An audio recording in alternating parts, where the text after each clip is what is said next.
اعوذ باللہ من الشیطان الرجیم بسم اللہ الرحمن الرحیم۔ آج ہم وظیفیت کے مکتبہ فکر کے بارے میں پڑھیں گے۔ اس کا بانی ولیم جیمز ہے۔ اس کے نزدیک نفسیات کا نفس مضمون ذہنی اعمال کا مطالعہ ہے اور ذہن جو ہے ماحول سے مطابقت میں کیا کردار ادا کرتا ہے۔ ولیم جیمز کے نزدیک شعور جو ہے اس کی ایک بنیادی خاصیت یہ ہے کہ اس میں مسلسل بہاؤ پایا جاتا ہے۔ یہ صرف احساس اور تخیل کے حصوں کا مجموعہ نہیں ہے بلکہ یہ فعال ہوتا ہے اور اس میں مسلسل تبدیلی آتی رہتی ہے۔ اسی وجہ سے ہم کہتے ہیں کہ شعور کو اسٹریم آف کانشیسنیس بھی قرار دیتے ہیں۔ شعور نہ صرف یہ ہے کہ اس میں مسلسل بہاؤ پایا جاتا ہے بلکہ اس کے ساتھ ساتھ شعور جو ہے وہ ذاتی نوعیت کا ہوتا ہے۔ شعور جو ہے وہ اصل میں فوری آگاہی کا علم ہے، یعنی وہ چیز جس سے آپ فوری طور پہ آگاہ ہو وہ آپ کا شعور ہے اور فرد اس سے باخبر ہوتا ہے اور یہ جو ہے یہ مسلسل تبدیل ہوتا رہتا ہے۔ اس کے مطابق تلازمات اور ادراک، احساسات و ہیجانات جو ہیں ان کو علیحدہ علیحدہ نہیں کیا جا سکتا ہے۔ جب کسی کام کو بار بار اور مسلسل کیا جاتا ہے تو عضلاتی اور اعصابی مزاحمتیں ولیم جیمز کے اکارڈنگلی کیا ہو جاتی ہیں، کم ہو جاتی ہیں اور کام آسان ہوتا چلا جاتا ہے۔ بالآخر وہ کیا ہو جاتا ہے، خودکار یا آٹومیٹک ہو جاتا ہے۔ عادات اسی اصول کے تحت جو ہے وہ پختہ ہوتی ہیں۔ جیمز نے اپنی کتاب پرنسپلز آف سائیکالوجی یا اصول نفسیات میں نفسیات اور قدرتی علوم کے درمیان نیا تعلق قائم کرنے کی کوشش کی اور ذہن کے مطالعے کے لیے حیاتیاتی اصول وضع کیے کہ ہماری جسمانی تبدیلیوں کا انحصار ہمارے ادراک پہ ہوتا ہے۔ جیمز کے نزدیک نفسیات ذہنی زندگی کا علم ہے۔ انہوں نے بھی شعوری اعمال کے مطالعے کے لیے وظیفیت والوں نے بھی شعوری اعمال کے مطالعے کے لیے مشاہدہ باطن کے طریقے کو اپنایا۔ اس مکتبہ فکر کے مطابق فرد اور ماحول میں مکمل ربط ہوتا ہے۔ نفسیات کا کام جو ہے وہ کیسے اور کیوں کا مطالعہ کرنا ہے۔ نفسیات کا تعلق ذہنی اعمال سے ہے اور ذہنی وظائف کا مطالعہ نفسیات کا بنیادی مقصد ہے۔ نفسیات عضویہ کی ماحول سے مطابقت کا مطالعہ بھی کرتی ہے۔ اس مکتبہ فکر کے حامیوں میں Darwin, Galton, Karl Pearson, Stanley Hall, James Cattell, John Dewey, Woodworth اور ہاروی کار جو ہیں ان کے نام آتے ہیں۔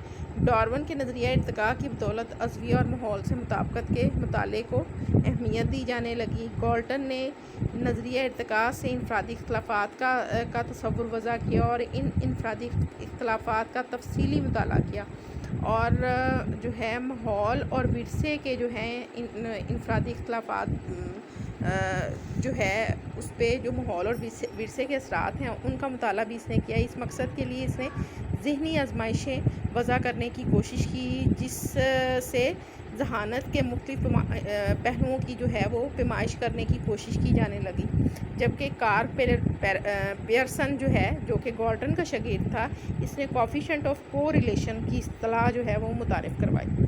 اسٹینلے ہال جو ہے اس کو پہلا جینیٹک سائیکالوجسٹ جو ہے وہ کہا جاتا ہے۔ اس کے مطابق ذہن اپنی نشو و نما کے دوران ارتقاء کے مراحل سے گزرتا ہے۔ ان مراحل کے مطالعے کو اس نے نفسیات قرار دیا۔ جیمز کیٹل گالٹن کا جو ہے وہ شاگرد تھا۔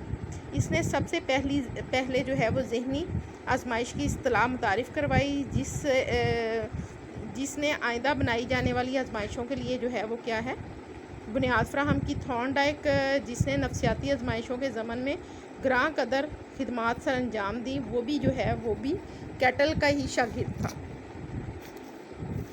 ووڈ ورتھ کو اس مکتبہ فکر میں بہت اہم مقام حاصل ہے۔ اس نے مہیج اور رد عمل کے درمیان عضویہ کی حیثیت کو متعارف کروایا۔ اس نے کہا کہ کردار صرف مہیج اور رد عمل کا تعلق نہیں ہے بلکہ جو ہے عضویہ کس طریقے سے رسپونڈ کرتا ہے، کس طریقے سے عضویہ رد عمل دیتا ہے، یہ بہت اہمیت کا حامل ہے۔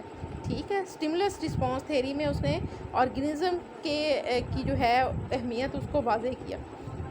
محرکات کے مطالعے کو جو ہے ووڈ ورتھ نے بہت اہمیت دی۔ محرکات ماحول کی پیداوار ہیں اور اس نے جو ہے محرکات کی درجہ بندی بھی کی۔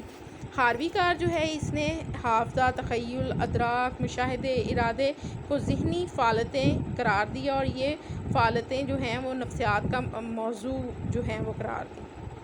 اس مکتبہ فکر پہ جو تنقید کی گئی وہ سب سے پہلے یہ تھی کہ جسم اور ذہن کے باہمی رشتے کو پوری طرح جو ہے یہ مکتبہ فکر واضح نہیں کرتا۔ لاشعور اور تحت الشعور کی جو کہ شعور ذہن کا حصہ ہیں، ذہن کے 3 حصے ہیں، شعور، لاشعور اور تحت الشعور۔ تو یہ جو مکتبہ فکر ہے یہ لاشعور اور تحت الشعور کے جو وظائف ہیں ان کا بھی کوئی جو ہے وہ خاص تذکرہ نہیں کرتا۔ تو یہ جو ہے یہ اس کے اوپر تنقید کی گئی، جس کے ریوولٹ کے طور پہ جو ہے کرداریت کا مکتبہ فکر سامنے آیا۔ کرداریت جو ہے اس کو ہم بیہیویئرزم کہتے ہیں اور اس کا بانی جو ان سا ہے وہ جے بی واٹسن ہے۔ ان کے مطابق نفسیات کا نفس مضمون ازویہ کے کردار کا مطالعہ ہے۔ جے بی واٹسن نے واشگاف الفاظ میں یہ کہا کہ اگر آپ نفسیات کو ایک سائنس بنانا چاہتے ہیں تو شعور اور ذہن جیسی اصطلاحات کو نفسیات کے دائرہ کار سے خارج کر دیں۔ واٹسن نے انسانی کردار کے مطالعے کے لیے خارجی مشاہدے کا طریقہ استعمال کیا۔ واٹسن کے مطابق نفسیات کا مقصد انسانی کردار کی قابل مشاہدہ انسانی کردار کے بارے میں پیش گوئی کرنا ہے۔ واٹسن کے مطابق انسانی کردار کو کنٹرول کر کے اس کا خالص معروضی جو ہے وہ مطالعہ کرنا چاہیے۔ اس مقصد کے لیے اس نے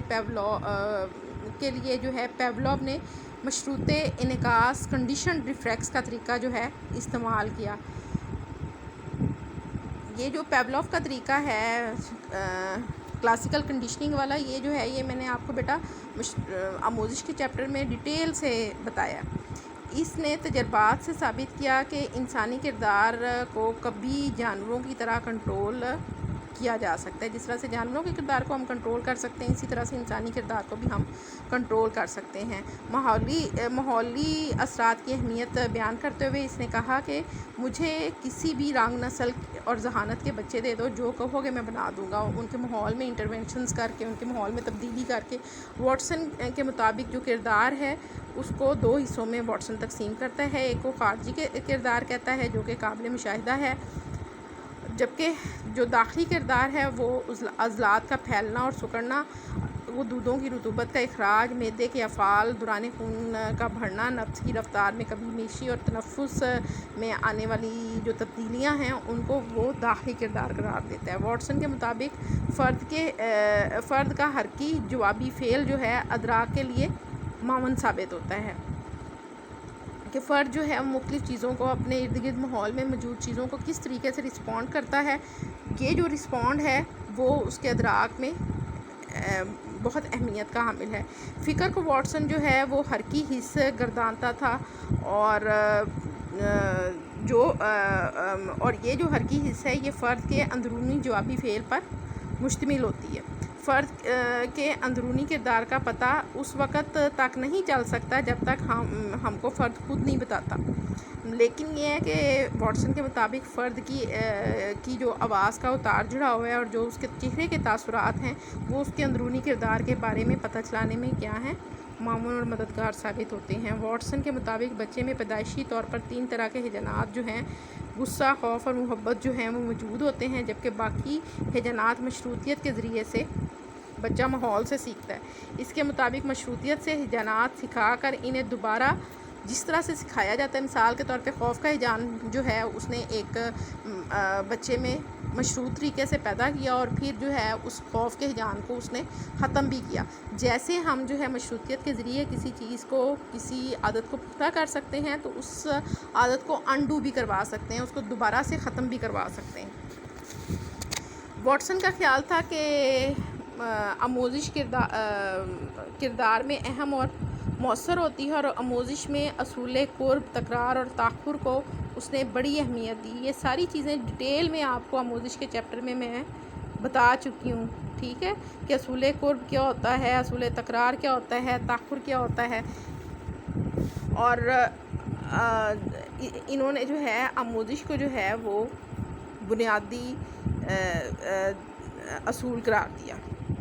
اس نظریے کے اوپر جو تنقید کی گئی وہ یہ تھی کہ ماحول پر یہ زیادہ فوکس کرتے ہیں، حیوانی نفسیات کا اطلاق انسانوں پر کرتے ہیں، انسانی کردار کی تشریح سائنسی اصولوں کے تحت کرنے کی کوشش کرتے ہیں، اور ذہن اور شعور جیسے تصورات کو غیر سائنسی کہہ کر ان کو رد کر دیا جاتا ہے۔ انسان کے کردار کو میکانی انداز میں یہ بیان کرتے ہیں جو تنقید کا باعث، انتہائی تنقید کا باعث جو ہے اس مکتبہ فکر کے لیے بنا۔